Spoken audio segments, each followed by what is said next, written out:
तुम्हाला सुद्धा संभोगाची इच्छा कमी होत आहे का, म्हणजे लो लिबिडो आहे का, तुम्ही स्त्री किंवा पुरुष असा हा व्हिडिओ पूर्ण बघा. दोघांसाठीही अत्यंत महत्त्वाचा आहे. आजकालच्या या धावपळीच्या आणि धकाधकीच्या युगामध्ये आपण अनेक शारीरिक आणि मानसिक समस्यांनी वेढलेला आहोत आणि त्या सर्वांचा सर्वात प्रथम जो परिणाम होतो तो आपल्या संभोग आयुष्यावरती. बऱ्याच स्त्रियांना कामाच्या ताणतणावामुळे त्यांना संभोगाची इच्छा होत नाही, पुरुषांना इरेक्शन येत नाही. काही स्त्रियांचे हार्मोनल इम्बॅलन्स झाल्यामुळे त्यांची पाळी वेळेवरती येत नाही, त्यांना प्रचंड वेदना होतात. पुरुषांची शुक्राणूची संख्या ही कमी झालेली आहे, टेस्टोस्टेरॉनची लेवल कमी झालेली आहे आणि अशा प्रकारच्या विविध प्रकारच्या समस्यांनी ग्रासलेल्या स्त्री पुरुषांसाठी मात्र ₹1 इलाज सांगणार आहे की, आणि अत्यंत प्राचीन आहे. आपल्या आयुर्वेदामध्ये आपल्या पूर्वजांनी त्याला आपल्या आहारामध्ये समाविष्ट करून टाकलेले आहे. आपण फक्त त्याकडे थोडं दुर्लक्ष केलेलं आहे.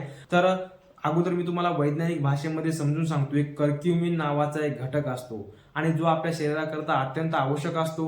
तो आपल्या शरीरामध्ये रिकव्हरी करतो, अँटीऑक्सिडंटचं काम करतो. जर आपल्या शरीरामध्ये थोडाफार कॅन्सर वाढत असेल तर त्याला सुद्धा कव्हर करण्याचं काम करते. शरीरातल्या वेदना कमी करतो, आपला मूड फ्रेश करतो. तर स्त्रियांमध्ये खूप ताणतणाव असेल, पुरुषांमध्ये या मेंटल आणि फिजिकल स्ट्रेसमुळे त्यांना जर इरेक्शन जर येत नसेल तर कर्क्युमिन मध्ये असलेले जे नायट्रिक ऑक्साईड ते त्यांच्या शरीरामध्ये जाऊन त्यांची टेस्टोस्टेरॉनची लेवल वाढवते, हॅपी हार्मोन्सचा स्राव करते, म्हणजे त्यांचं मेंटल प्रेशर हे रिलीज होते.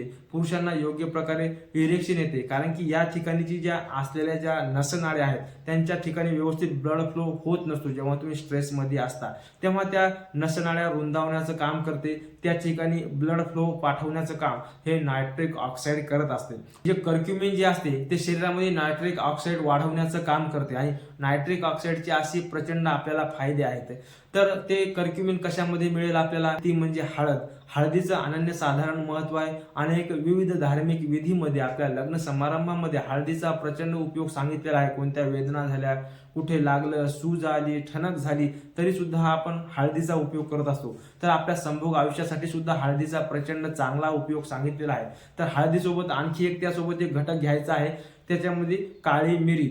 या दोन्हीचं थोडं थोडं चूर्ण करायचं आहे. आपण जर मार्केटमध्ये जर गेलो तर एक आमच्या भागामध्ये आजच्या काळामध्ये एक ₹200-250 किलो हळदीची पावडर मिळते आणि ते हळदी दररोजची ₹1 तरी लागणार नाही आपल्याला, इतका कमी खर्चामध्ये आपल्याला होते. आणि 1 ग्लासभर दूध घ्यायचं, रात्री झोपत असताना गरम गरम दुधामध्ये एक अर्धा चमच हळद आणि त्याच्यामध्ये थोडंसं एक पाव चमचा काळ्या मिऱ्यांचं चूर्ण जर टाकलं आणि हे सगळं दूध खालीवरी व्यवस्थित केलं तर याला म्हणतात हळदीचं दूध. परदेशामध्ये प्रचंड महाग हे विकले जाते लाटे मिल्क नावाच्या खाली.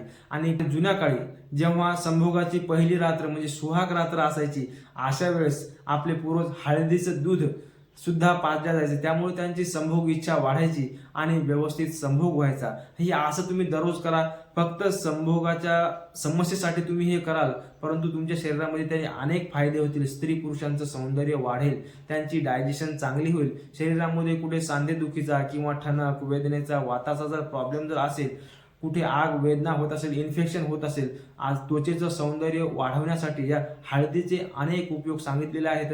फक्त दररोज रात्री झोपण्यापूर्वी 1 ग्लास कोमट दुधासोबत हळदीचा उपयोग करा, तुम्हाला खूप सारे फायदे होतील.